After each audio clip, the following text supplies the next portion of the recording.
بسم اللہ الرحمن الرحیم نحمدہ ونستعینہ ونسلم علی رسولہ الکریم۔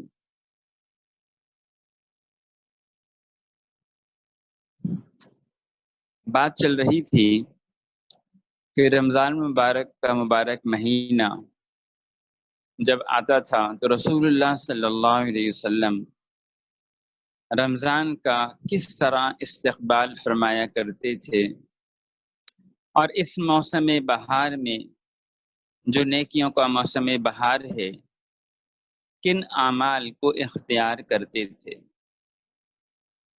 اس سے دو فائدے مقصود ہیں۔ ایک تو یہ ہے کہ ہمیں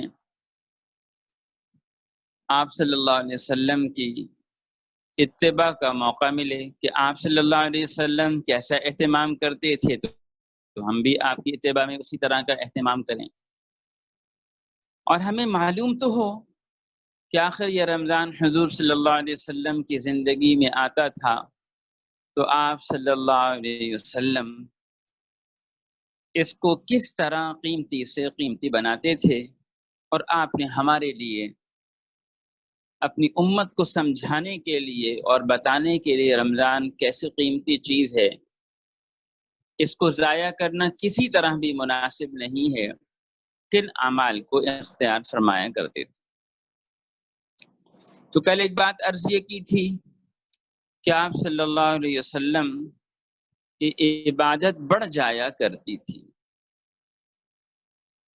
جو معمول آپ صلی اللہ علیہ وسلم کا رمضان مبارک کے علاوہ عبادت کا تھا، اس معمول سے زیادہ آپ عبادت فرمایا کرتے تھے۔ تو معلوم ہوا کہ یہ عبادت کا مہینہ ہے، اس میں آدمی کو چاہیے کہ اپنی عبادت کو کچھ نہ کچھ بڑھائے۔ اسی طرح حدیث میں آتا ہے کہ آپ صلی اللہ علیہ وسلم کی سخاوت بھی بڑھ جاتی تھی۔ حدیث میں آتا ہے کانا اجود الناس، کہ آپ صلی اللہ علیہ وسلم ویسے بھی رمضان کے علاوہ بھی سارے انسانوں سے زیادہ سخی تھے، مگر جو ہی رمضان آتا تھا اور جبریل سے ملاقات ہوتی تھی تو آپ صلی اللہ علیہ وسلم کی سخاوت کو تو پر لگ جاتے تھے۔ حدیث میں آتا ہے کہ ہوا کی طرح، جیسے ہوا بغیر کسی کو دیکھے کہ یہ مسلمان ہے، کافر ہے، مشرک ہے، اللہ کا ماننے والا ہے یا نافرمان ہے، اللہ کو جانتا بھی ہے، مانتا بھی ہے یا انکار کرتا ہے، اس کو دیکھے بغیر ہر ایک کے ساتھ اچھا سلوک یعنی راحت کا سلوک، اس کو دیکھے بغیر کہ یہ کون ہے، اور ہوا جب چلتی ہے تو سب کو فائدہ پہنچاتی ہے، تو آپ صلی اللہ علیہ وسلم کی سخاوت کو بھی گویا ایسے ہی پر لگ جاتے تھے، اور آپ کی سخاوت یوں بڑھ جایا کرتی تھی جس سے ہر ایک مستفید ہوا کرتا تھا۔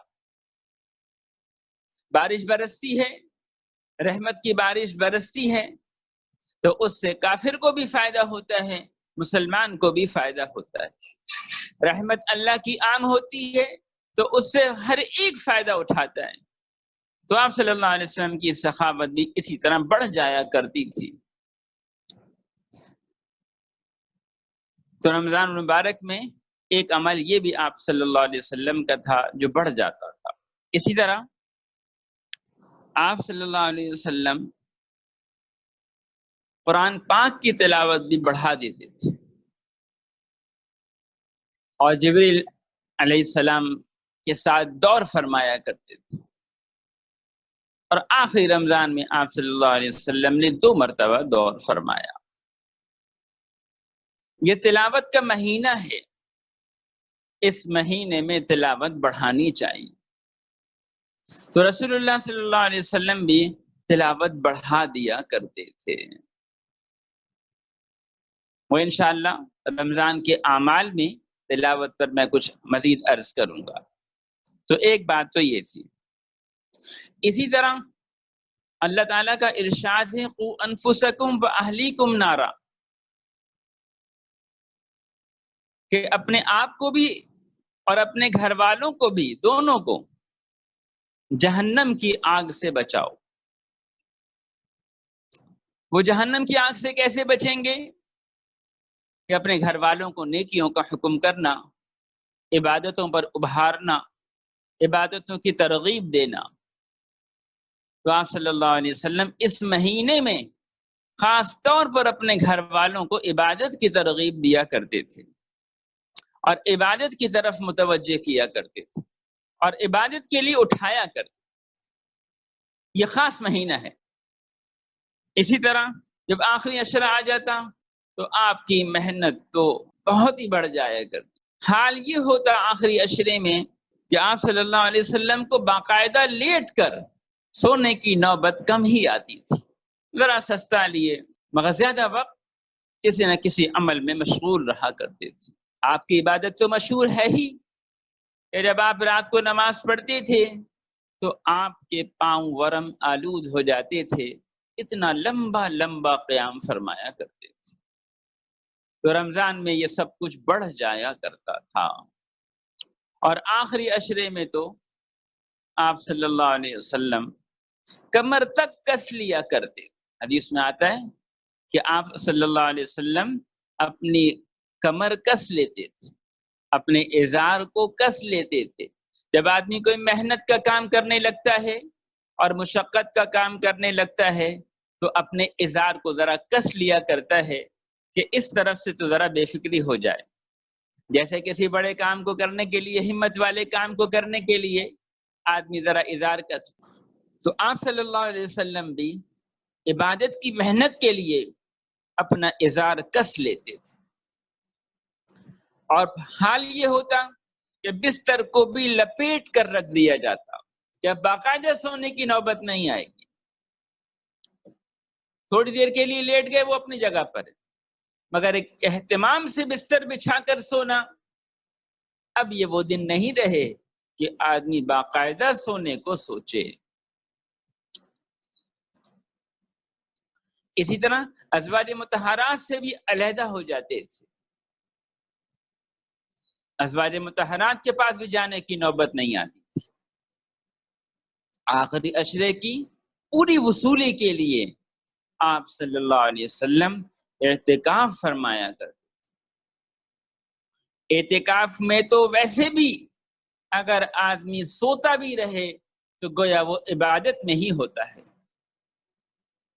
تو آپ علیہ الصلوۃ والسلام اللہ کے در پر خصوصی طور پر پڑ جایا کرتے تھے. اعتکاف کا مطلب یہ ہے مخلوق سے کٹ کر خالق کے در پر پڑ جانا. ساری زندگی آپ علیہ السلام نے ایک آدھ رمضان ہی رہا ہوگا جس میں آپ نے اعتکاف نہیں فرمایا، وہ بھی اپنی بیویوں کے دلجوئی کے لیے. وہ بھی اپنی بیویوں کے دلجوئی کے لیے آپ علیہ السلام نے حضرت عائشہ سے فرمایا کہ اعتکاف کے لیے خیمہ لگا دو میرا. حضرت عائشہ نے خود بھی اجازت لے لی، انہوں نے بھی لگا لیا. حضرت عائشہ کا دیکھا دیکھی حضرت حفصہ نے دیکھا، انہوں نے کہا اچھا جی میرا بھی لگا لو، ان کو بھی اجازت مل گئی. حضرت زینب بنت خزیمہ، زینب بنت جہش، انہوں نے دیکھا، انہوں نے بھی لگا لیا، ایک دو نے اور لگا لیا. آپ نے صبح دیکھا یہ دو مسجد میں خیمے ہی لگے ہوئے. آپ نے فرمایا کیا تم لوگ نیکی اسی بات میں سمجھتے ہو؟ سب اٹھا دو، سب نکال دو. جب سب بیویوں کے آپ نے اعتکاف کے خیمے اٹھوا دیے تو آپ علیہ السلام نے خود بھی اس سال اعتکاف نہیں فرمایا کہ کہیں ان کو یہ پریشانی نہ ہو، کہیں ان کے دل میں یہ بات نہ آ جائے کہ خود تو اعتکاف فرما لیا اور ہمیں اعتکاف کرنے نہیں دیا. اس خیال کے نہ آنے کے لیے، اس دلجوئی کے لیے کہ ان کا دل چھوٹا نہ ہو جائے، آپ نے خود بھی اعتکاف نہ فرمایا. مگر چونکہ آپ اعتکاف فرمایا کرتے تھے اس لیے آپ صلی اللہ علیہ وسلم نے شوال میں 10 دن کا اعتکاف قضا فرمایا. تو یہ بھی بیویوں کی دلجوئی کے لیے آپ نے عبادت کو بھی ترک فرمایا. اسی طرح آپ صلی اللہ علیہ وسلم ان اعمال کے ذریعے سے اللہ تعالیٰ کی طرف متوجہ ہوتے تھے۔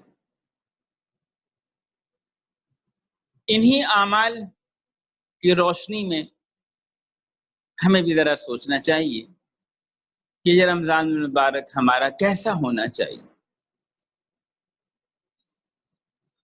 ہم ذرا ذہن تو بنائیں، ہم ذرا سوچے تو صحیح کہ ہمارا رمضان بھی کیسا ہونا چاہیے۔ اب یہ رمضان کا اہتمام رسول اللہ صلی اللہ علیہ وسلم کا تھا کہ آپ یوں رمضان المبارک کا اہتمام فرمایا کرتے تھے، اور آخری رات وہ بھی خاص عبادت کی رات ہوا کرتی ہے، اس میں بھی آپ علیہ السلام عبادتیں مشغول رہتے تھے۔ تو بہرحال یہ آپ صلی اللہ علیہ وسلم کا رمضان تھا، یہ رمضان کے وہ اعمال تھے جن کو آپ صلی اللہ علیہ وسلم رمضان میں اختیار فرمایا کرتے تھے۔ اب آپ کی اتباع میں ہمارے اکابر نے، بڑوں نے رمضان المبارک کے لیے کیا اہتمام کیا تھا اور وہ کیا اہتمام کیا کرتے تھے۔ آج ہمارے ذہنوں میں بھی تو اہتمام ہے نا، ہم میں سے کتنے لوگ ایسے ہوں گے جنہوں نے ذہنوں میں، خاص طور پہ عورتوں نے تو ذہنوں میں بہت ساری چیزیں رکھی ہوئی ہوتی ہیں، افطار میں یہ کرنا ہے اور افطار میں اس ڈش کو ٹرائی کرنا ہے اور روزانہ نئی نئی چیزیں بنانی ہیں، اس کے لیے سامان مہیا کرنا ہے، اور ابھی سے اس میں ہم مشغول ہوں گے۔ میں اس کو برا نہیں کہتا، یہ نہیں کہہ رہا، ایک سوچ کی راہ یہ بھی تو ہونی چاہیے کہ ہمارا یہ رمضان ایسے گزر جائے کہ اللہ کو پسند آ جائے۔ اس کے لیے اللہ والوں نے اس رمضان کا کیسے اہتمام کیا، تاکہ ہم جیسے لوگوں نے اہتمام کیا ہے تو ہم بھی کر سکتے۔ اس کے لیے انشاءاللہ کل میں کچھ اللہ والوں کا جو رمضان تھا اس کے متعلق عرض کروں گا، پھر ہم سب بھی سوچیں کہ ہمیں اپنے رمضان کو کیسے گزارنا چاہیے اور ہمارا رمضان کس طرح قیمتی بن سکتا ہے۔ اللہ تعالی ہم سب کو عمل کی توفیق عطا فرمائے۔ الحمدللہ رب العالمین والصلاة والسلام علی رسولہ محمد وآلہ واصحابہ اجمعین۔ اللہم صلی علی محمد عبدک ورسولک وصلی علی المؤمنین والمؤمنات والمسلمین والمسلمات الاحیاء منهم والاموات۔ ربنا ظلمنا انفسنا وان لم تغفر لنا وترحمنا لنكونن من الخاسرین۔ یا اللہ محض اپنے فضل و کرم سے ہم سب کو اپنے دین پر چلنے کی توفیق عطا فرمائے، اور ہم کو ہمارے لیے اپنے دین پر چلنا آسان بنا دیجیے۔ اے اللہ آپ اپنی رحمت سے ہم سب سے راضی ہو جائیے اور راضی ہونے والے مبارک اعمال کی توفیق عطا فرما دیجیے۔